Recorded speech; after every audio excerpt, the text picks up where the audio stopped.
Donc là maintenant tout est arrêté et donc on quitte la pièce et normalement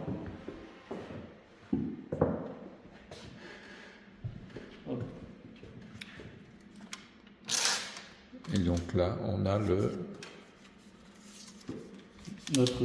résultat toute la partie du passage. Le passage physique avec ce qui a été activé ou non, et tout le passage numérique avec tous les calculs du logiciel. Et voilà.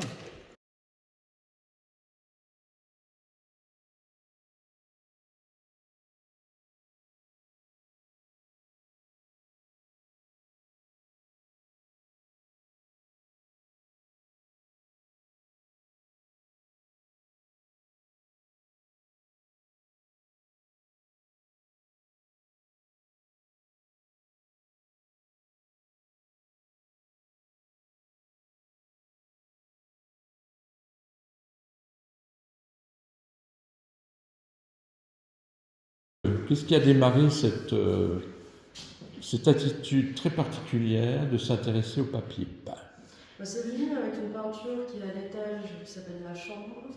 J'ai peint ce papier peint parce que il faisait partie intégrante de l'atelier dans lequel je travaille. Et du coup, dans cette optique d'écouter les murs Écouter les murs, d'où le titre de l'expo, Murmure. Et écouter les murs, c'est-à-dire que les murs parlent pour toi. Pour moi, oui. Et ils ont des histoires à raconter. Non seulement celles que moi je connais, mais celles qu'ils ont connues avant. Et je sais pas, je pense que c'est plus une question d'énergie, de ressenti et de sentiment. Et du coup, ça a commencé avec la peinture qui est à l'étage, rose, un peu comme ça. Et en fait, j'ai beaucoup apprécié travailler le motif. J'avais déjà remarqué ça dans mes peintures, soit dans les motifs des vêtements, etc. J'aimais bien en rajouter quand il n'y en avait pas. Et du coup, je me suis amusée vraiment à faire cette toile. Et parfois, on fait un peu des choses, voilà, on ne sait pas encore trop où ça va, comment ça se met, pourquoi on le fait. Oui, après, je vois en tout cas ces travaux-là comme une sorte de réflexion propre par rapport à ce que moi je traverse dans la maison, à comment je la vis, comment je la vois et les émotions que je ressens en la traversant.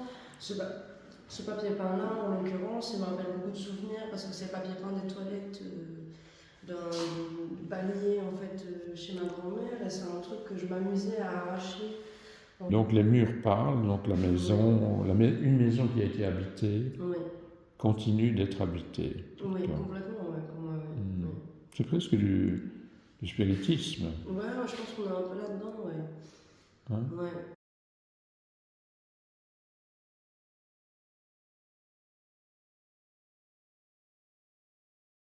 Donc tu cultives ce malaise finalement. Quand on regarde tes peintures, c'est pas. C'est un truc qui est venu un peu tout seul au départ, où il y avait même des éléments qui étaient un peu coupés dans le cadre, enfin voilà, des mains qui apparaissaient un peu. Et pour moi, c'était un peu cette volonté aussi de vouloir donner une dimension supplémentaire à ma peinture. Et pas que je représente juste un moment arrêté là comme ça, mais qu'on puisse s'imaginer un cadre extérieur à la toile en fait.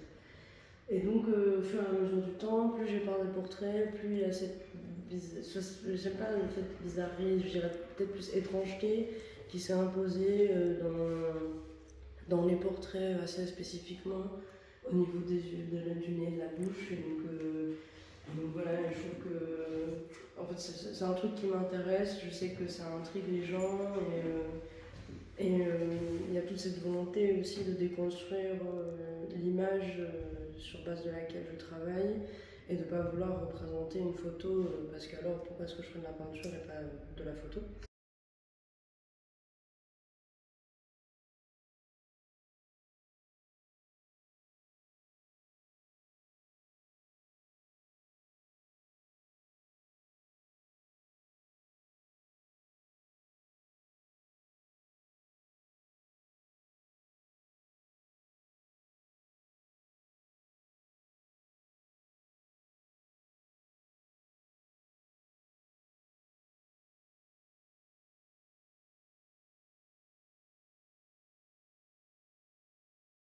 Birds flying high, you know how I feel. sun in the sky, you know how I feel. Breeze drifting on by, you know how I feel. It's a new dawn, it's a new day, it's a new life for me, and I'm feeling good. Dans ma veste de soir, je déambule le crépuscule est grandiose. Heartless, how could you be so heartless? How could you be so heartless?